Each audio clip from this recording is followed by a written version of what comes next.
You never quite know when things are just not going to go your way out on the water. What starts off as just a simple day, running some surfers out to the break, all of a sudden turns into something similar to this. And this is exactly what happened a little over a week ago when a crew was out in Fiji getting dropped off at the break when all of a sudden the boat got a little too close and wound up being caught up in the next set. But just one of the wild and crazy things we'll witness in this week's episode of Boating News of the Week. First story to make the boating news this week is going to take us down to South Florida, where this was the scene just about a week ago as well, when some John boaters had to jump into action to rescue a paddleboarder who wound up falling off his paddleboard and getting caught under a barge, as seen in the images here. Here you can tell the current's absolutely ripping. They were able to drop a line in under the barge and get him pulled out. This guy got super lucky this event was witnessed, because if nobody would have saw him go under the barge, we'd be having a completely different conversation right now. Our next story to make the boating news this week is going to take us over to Peru, where this was the scene just about a week ago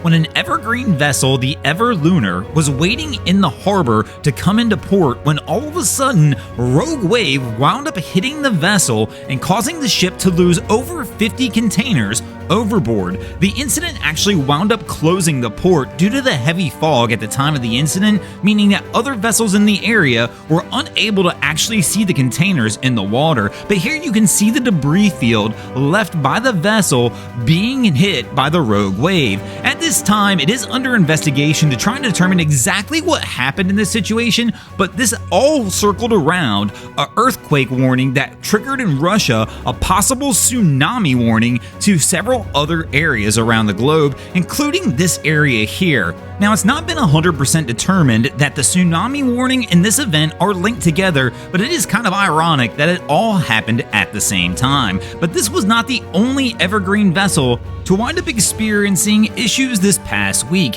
as the Evergreen Everfeet off the coast of Brazil had an incident this week as well, resulting in damage to approximately 40 containers also. As you can see in the images, it appears they had more of a container collapse, and in fact the damage to this actually wound up harming 2 cargo holds as well. It's unsure at this time exactly how many containers may have possibly fallen overboard, but the total estimate of damage to containers is around 40, leading to a bad week for the Evergreen fleet. It really is kind of wild to think, with all the technological advancements we have in 2025, the amount of containers we talk about going overboard off these cargo vessels. And speaking of container vessels, our next story is going to feature probably one of the most famous container vessels that you might know right now, which is going to be the MV Dolly. For those who don't remember, the MV Dolly is a container ship that back on March 26 of 2024 wound up losing power and colliding with the Francis Scott Key Bridge in Baltimore, causing a major collapse of the bridge itself.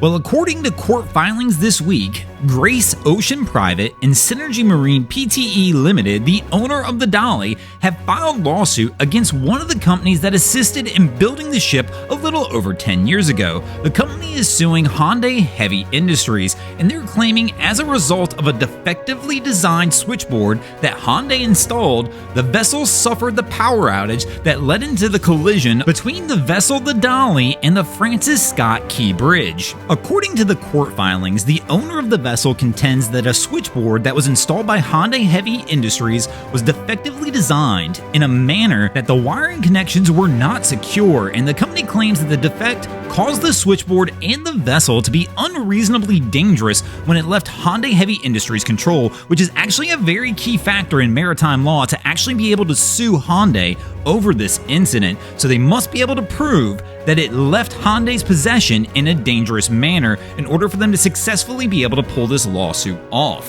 which could be a difficult one to prove considering the fact that the Dolly has been in service for around 10 years. But according to the lawsuit, the owners claim that Hyundai's defective manufacture of the switchboard and the vessel caused the signal wire to come loose during normal operations, resulting in the power outage that led to the collision with the bridge. Now, the owner of the Dolly is suing Hyundai to try and recoup some of the money it's about to lose in the lawsuits that have been filed against them, including the one that was filed by the Justice Department just this past year, where they filed for a lawsuit looking to recover more than $100 million that the government spent to clear the underwater debris to actually get the Port of Baltimore back open. The owner of the Dolly wound up settling for $102 million to help support the cleanup costs, but some of the things that happened in many of these lawsuits are going to affect the way the owner of the Dolly is able to come after Hyundai. For example, in that particular lawsuit, the Justice Department alleged that the owner and manager of the cargo ship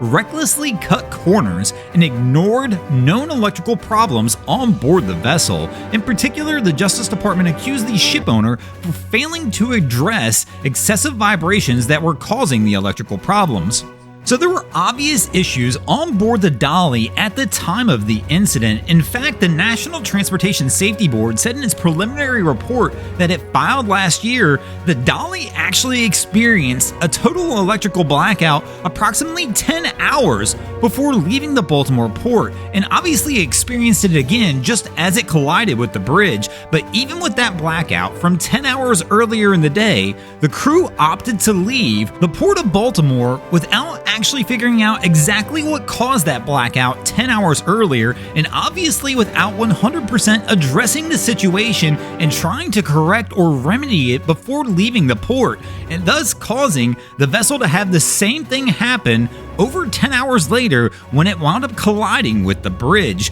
Now, I'm not a maritime investigator, I'm not somebody who's involved directly with the case, but I do find that the owners of the Dolly may have a difficult time convincing a judge and a jury to shift the blame from them over to Hyundai 100% over a manufacturing defect from 10 years ago, when obviously the owners of the vessel and the crew that was on board did not do the due diligence to try and rectify the situation before actually leaving the port. And the worst part of it all is there are many reports of the Dolly over its 9+ years of service having many electrical issues. Now, of course, these could relate back to the Hyundai lawsuit, but the reality is, why does it take a collision with a bridge for them to do enough investigation on the ship to actually determine what was going wrong with it when that probably should have been addressed many years before? Now, obviously in a lawsuit, lots of things are going to come out, and I could be completely off base on this one. Maybe in this lawsuit, they're going to come out and the owners of the ship are going to tell you that they did everything reasonably possible to actually make sure the ship was in the best possible shape. It will be interesting to see exactly how this lawsuit plays out, because the law regarding maritime product liability is very specific, and it claims that they must be able to prove that the manufacturer sold or manufactured a product and it was unreasonably dangerous and defective when it actually left the manufacturer's control.